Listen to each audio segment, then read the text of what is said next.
Assalamualaikum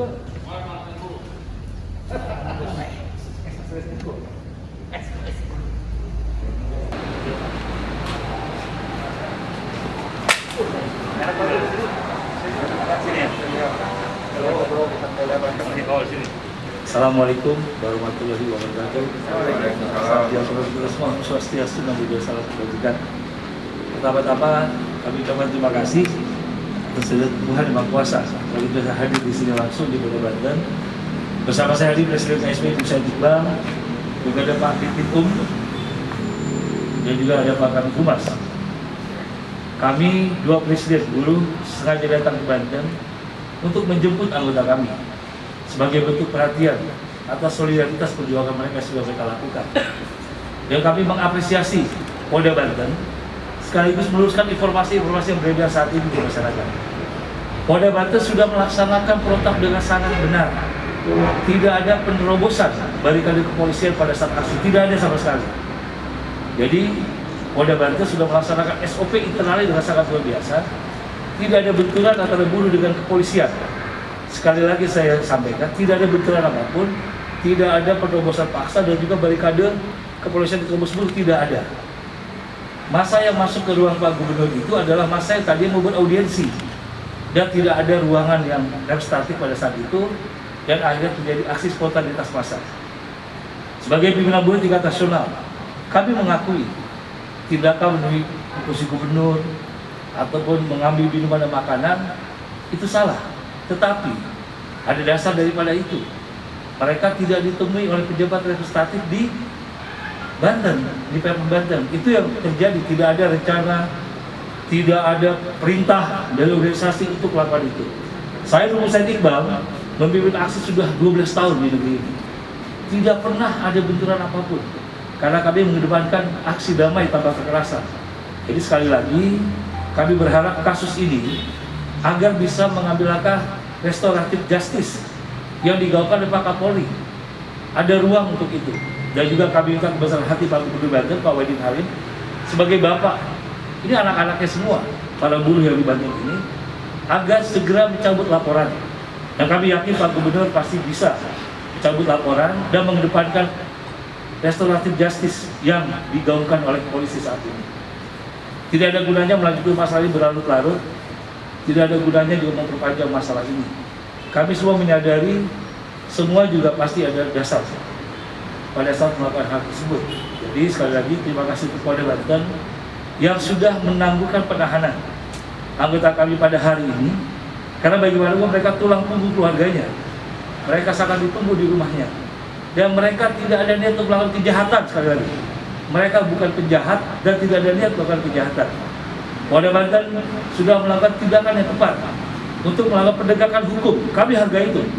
Dan sekali lagi, saya Andi Gani Nenawea bersama Pak Iqbal tidak pernah mengintervensi hukum, apalagi mengintervensi penegakan hukum di Polda Banten, tidak ada. Tapi kami meminta secara persuasif kepada Kapolda Banten, kepada Pak Dipitum, kami menjaminkan diri kami sebagai pemimpin agar anggota kami bisa ditangguhkan penahanannya. Sekali lagi terima kasih kepada Polda Banten, terima kasih Pak Kapolda, Pak Dipitum dan jajarannya, juga Pak Kabid Humas, Pak Sito Sitonga. Perjuangan buruh tidak akan pernah selesai. Hari ini aksi tetap dilanjutkan. Tapi saya dan Syed Iqbal selalu berpesan, tidak boleh ada aksi kekerasan apapun, dalam bentuk apapun. Perjuangan bisa dilakukan dengan damai. Dan saya yakin kasus ini akan selesai dengan damai. Mudah-mudahan. Kita melihat dan semua para buruh yang melakukan tersebut sudah minta maaf secara terbuka kepada Pak Gubernur. Dan juga saya mendengar tadi malam sudah ada niatan untuk melakukan perdamaian. Mudah-mudahan itu berjalan dengan baik dan juga didukung dengan Pak Dipitum. Terima kasih. Sekarang Bung Syed Iqbal untuk menambahkan. Selamat Bung Syed Iqbal sebagai Presiden KSPI. Bismillahirrahmanirrahim. Salam sejahtera untuk kita semua. Puji syukur pada Tuhan Yang Maha Kuasa. Pertama, tentu saya ingin menambahkan dan mempertegas kembali bahwa pimpinan buruh KSPSI, Andi Gani dan KSPI serta Aliansi Serikat Buruh Serikat Pekerja se-Banten berterima kasih dengan cara kerja Polda Banten secara profesional, terukur, terarah dan humanis sesuai dengan slogannya yang dicanangkan oleh Kapolri Bapak Jenderal Listio Sigit, yaitu presisi. Di tingkat lapangan presisi telah berjalan dan kami apresiasi. Yang kedua, tentu kita akan ikuti prosedur proses hukumnya. Sebagai warga negara yang taat, kelompok Serikat Pekerja Serikat Buruh, terutama yang dipimpin oleh Andi Gani dan saya sendiri, dan aliansi serikat pekerja yang lain, kita akan tempuh proses hukumnya. Tentu lebih mengedepankan cara-cara yang humanis, bukan cara-cara yang mengakibatkan dunia internasional menilai buruk kepada kepolisian. Tapi saya ingin menegaskan kembali, kepolisian daerah Banten sudah bekerja secara profesional, terukur, terarah, dan humanis. Yang ketiga, sebagaimana disampaikan oleh Bung Ali Gani, kami mohon dengan segera Gubernur Banten menyudahi konflik antara pemangku kepentingan, dalam hal ini gubernur sebagai penguasa daerah dengan rakyatnya, yaitu kaum buruh pekerja. Karena kalau ini tidak dihentikan, tidak dicabut perkaranya, eskalasi gerakan akan menguat. Akhirnya jadi kemana-mana meluas. Yang dirugikan kan rakyat Banten juga, terutama pemerintahan Banten. Polisi kan hanya menjalankan tugas prosedur sesuai protapnya. Karena itu kami himbau, saya kebetulan adalah ILO Governing Body, pengurus pusat dari lembaga PBB, badan PBB yang berkantor di Jeneva. Langkah-langkah seorang gubernur melaporkan buruh dalam aksi buruh itu akan terjadi pelanggaran konvensi ILO 87 dan konvensi ILO nomor 98, akan merugikan negara Indonesia juga. Tentang ada kesalahan sudah dilakukan oleh Bung Andi Gani mewakili kami semua, dan sudah ada permintaan maaf. Oleh karena itu kami ikuti prosedurnya, dan akan lebih baik supaya tidak meluas ke dunia internasional yang merugikan bangsa Indonesia yang sedang akan bangkit kembali pertumbuhan ekonominya, dan juga merugikan pemerintahan Banten, rakyat Banten. Kami minta untuk dicabut gugatan daripada gubernur. Yang terakhir, kami juga meminta dengan sangat bangun dialog. Maaf sekali lagi, beribu maaf. Ini bukan persoalan dengan polisi, ini persoalan antara serikat buruh dan anggotanya dengan gubernur Banten dalam persoalan upah minimum. Kembalikan pada pokok persoalan.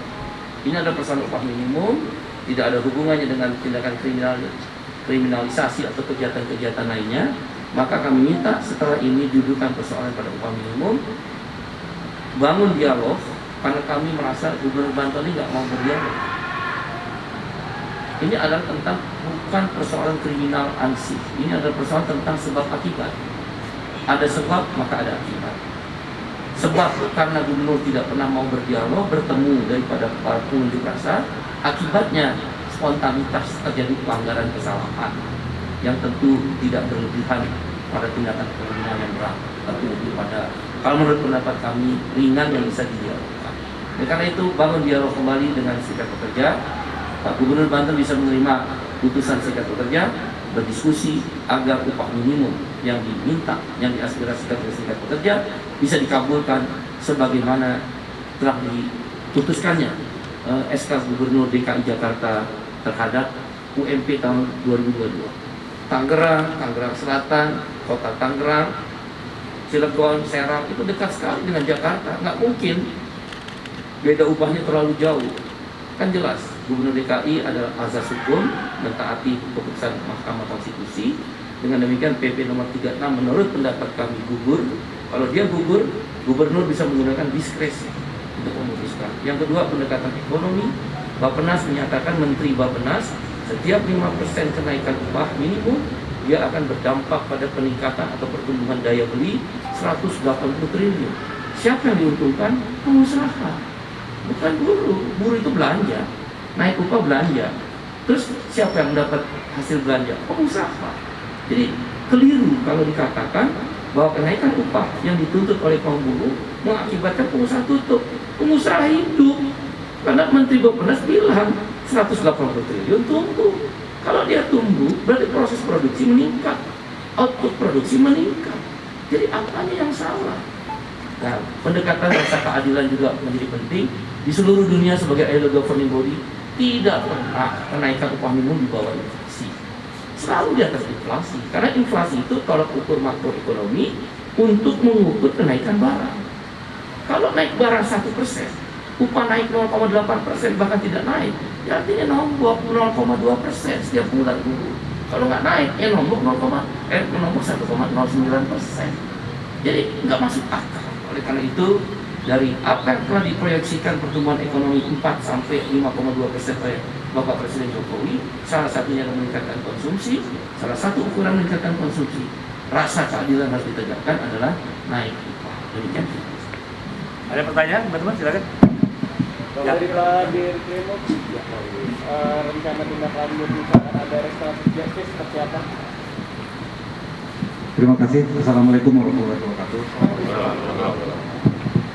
Yang pertama kami sampaikan, kami mengapresiasi juga kepada rekan-rekan buruh, di mana di sini ada 2 presiden buruh ya, yang menjadi penjamin untuk proses penangguhan penahanan. Ya. Selain itu juga ada juga dari pihak keluarga, ya, di mana itu memang sudah diatur pada pasal 31 KUHP, ya, adanya kewenangan untuk memberikan penangguhan penahanan oleh penyidik. Untuk syarat-syaratnya sendiri sudah terpenuhi, ada penjaminan tidak akan mengulangi perbuatannya lagi. Kemudian dalam hal ini kita wajib lapor ya kepada yang bersangkutan, dan yang terpenting saat ini memang ada kemungkinan, ada peluang untuk dilakukan restoratif justice. Itu nanti kembali kepada para pihak. Kami akan berkas perkara masih berjalan, tapi tidak dilakukan penahanan. Untuk lebih lanjut, kami tetap menangani kasus ini dengan profesional, dan kami mengucapkan terima kasih kepada rekan-rekan buruh yang sudah sangat persuasif dari proses penyidikan ini, sehingga para penyidik tidak ada kendala, dan kami tidak ada menghadapi seperti bayangkan mungkin menghadapi buruh akan menghadapi ada kesulitan untuk melakukan penegakan hukumnya. Tidak, ternyata rekan-rekan buruh sangat persuasif dan bekerja sama kooperatif juga kepada pihak kepolisian Polda Banten. Demikian yang dapat kami sampaikan. Terima kasih. Pak, artinya hari ini kedua tersangka tersebut sudah dikabulkan penangguhannya atau seperti apa? Hari ini sudah resmi, sudah kita lengkapi persyaratannya ya dari kedua tersangka. Karena pertimbangannya adalah kemanusiaan, yang bersangkutan adalah tulang punggung keluarga. Itu saja yang menjadi pertimbangan paling utama. Terima kasih. Oke. Terus kemudian jika tidak ada pencabutan laporan dari gubernur seperti apa, Pak? Alhamdulillah rasanya lega, dan terima kasih kepada Presiden, PSI beserta KSPI, Presiden KSPI dan beserta jajarannya. Terima kasih, dan tim Kapolda yang sudah membantu. Nah, ini pulang nanti langsung ke rumah, mau ngapain di rumah?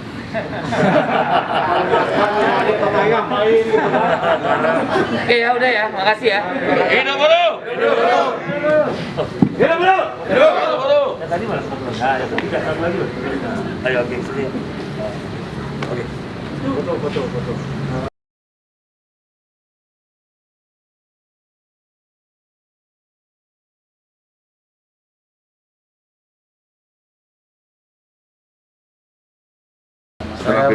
Saya mau mengucapkan terima kasih kepada pihak yang sudah bertanggung jawab untuk menjamin saya, yaitu selaku Presiden KSPSI dan juga Presiden KSPI serta jajaran Polda. Saya tim advokasi juga, saya tetap mengucapkan terima kasih. Adapun di mana minta pertolongan itu karena saya di rumah masih punya anak kecil, bayi 2 kembar lahir pada 2 bulan yang lalu. Itu yang mungkin yang bisa saya sampaikan di depan publik saat ini. Terima kasih. Kapan jadi nggak ada nafkah, bagaimana anak-anak gitu ya? Iya, Pak. Apa namanya? Nama saya Omsar Simbolon. Kalau yang satu? Nama saya Muhammad Abdul Al-Fakih. Langsung pulang rumah. Nanti Udah kangen, Bu. Katanya udah kangen.